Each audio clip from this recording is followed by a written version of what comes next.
Hi everyone. Welcome to my channel. I am Sane. In this video, we are going to implement 10 JavaScript methods by hand. Let's get started. Let's start with the map method. I will create a numbers array, and that array has numbers from 1 to 5. Now I will write that numbers array to the browser console. I want to use the map method to create a new array called double. I am passing a callback function with the number argument. This function will return number times 2 for each number in the numbers array. Let's write this new array to the console and see the result. As you can see, we have created a new double array with the help of the map method. Now let's create our own map method. For this, I will create an arrow function called map, and this function will receive an array and callback parameters. Inside that function, I will create a result variable and store an empty array into that variable. Now I will get the length property of the array parameter with the object destructuring. After that I will create a loop. And this loop block will execute as long as the I variable is smaller than the length. Inside this block, I will get the value of each index of the array and store it in the value variable. After that, I will assign each index of the result array to the callback parameter. The callback will receive the value, I, and the array parameters.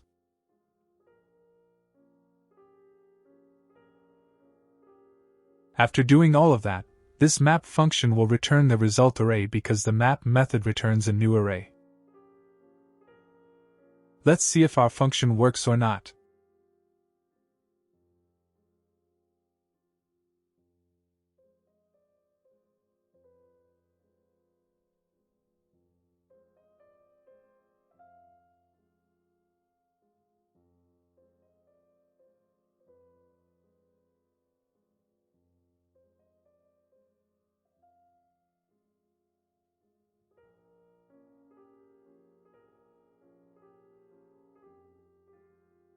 As you can see, our map function works just fine. Let's jump to the next method. The next method we are going to implement is the pop method. The pop method basically removes the last element of an array and returns that removed element.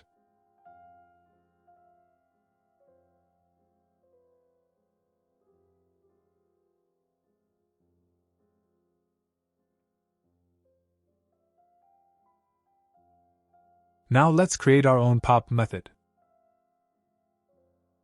For this, I will create an arrow function called pop, and this function will receive an array as an argument. Then I will get the last element of that array and store it into a new variable called the value. Then I will decrease the length of that array. This will remove the last element of our array.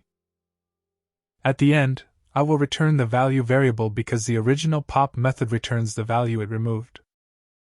Now it's time to check if our pop function works or not.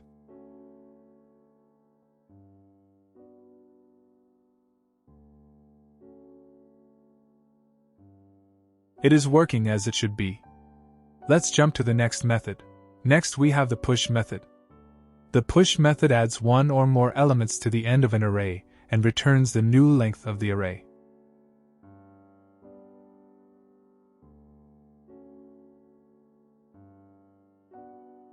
I will create an arrow function called push, and this function will receive 2 arguments, and I will use the rest operator on the second argument to store it into an array.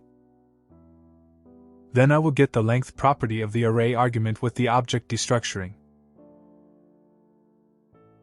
After that, I will get the length property of the values array with the object destructuring. Then I will create a loop, and this loop block will execute as long as the I is smaller than the value's length.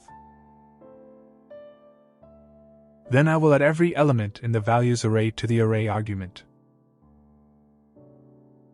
At the end, I will return the length of the array argument because the original push method returns the new length of the array.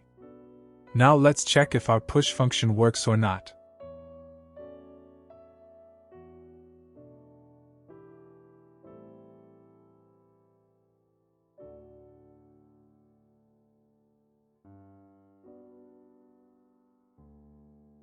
It works just fine.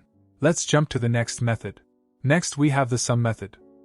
The sum method checks if any array elements pass a test provided as a callback function.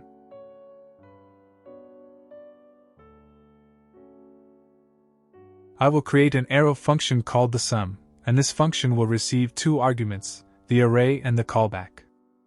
Then I will get the length property of that array with object destructuring. Then I will create a loop, and this loop block will execute as long as the I is smaller than the length. Inside this block, I will get every element from that array and store it into the value variable. Then I will check if the callback function returns true for any of those values.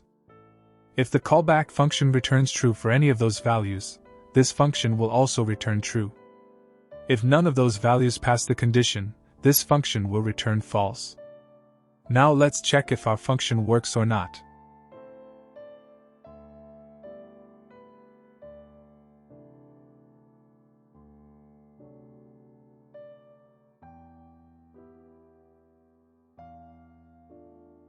It works just like the original method. Next we have the every method. The every method returns true if the function returns true for all elements, and returns false if the function returns false for one element. The implementation of every method is almost the same as the sum method.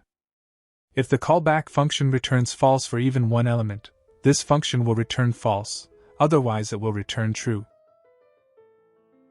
Let's check if our function works or not.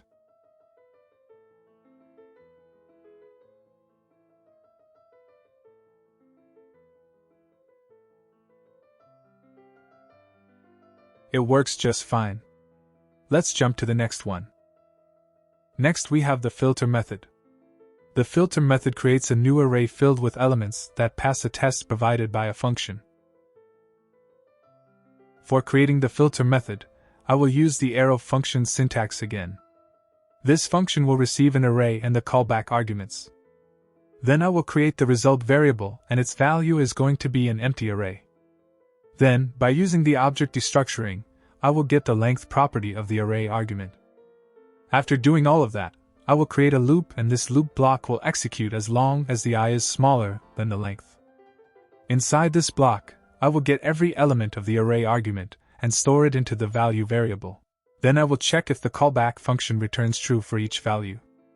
If it returns true, then I will push that value into my result array. At the end, this function will return the result array. Let's check if our function works or not.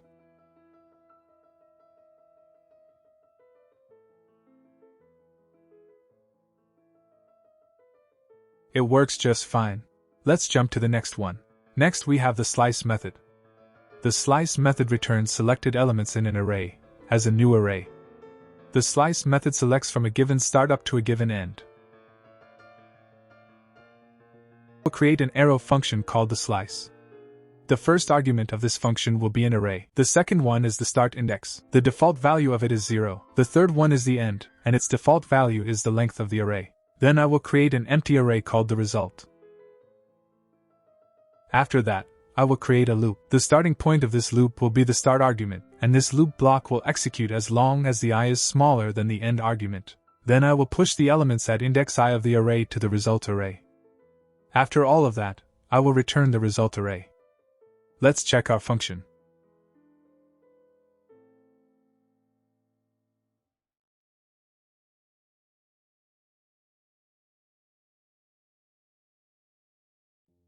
As you can see, our slice function works just fine. The reduce method executes a reducer function for every array element. This method returns a single value, the function's accumulated result.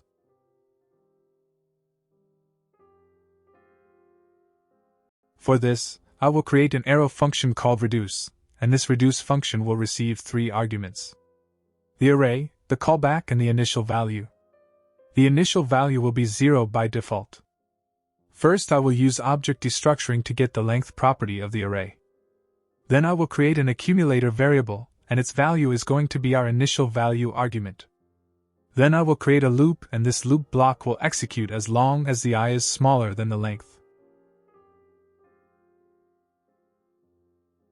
I will get every element in the array and store it into the value variable. Then I will assign the callback function to the accumulator variable for every value in the array. At the end, this function will return the accumulator. Now let's check if our function works or not.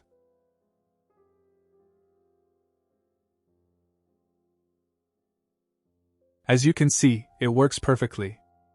Next we have the shift method. The shift method removes the first element of the array and returns the removed element.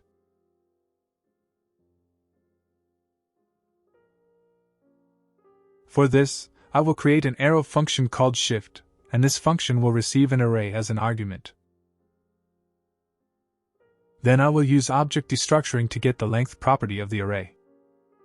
After that, I will store the first element of the array into a new variable called the first value. Then I will create a loop.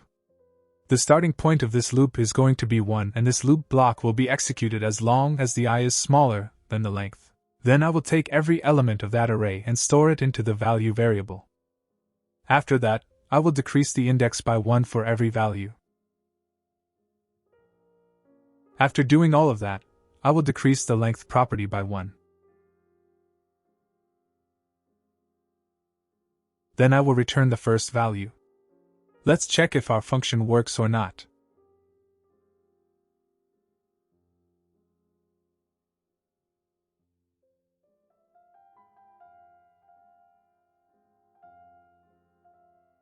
As you can see, it works perfectly.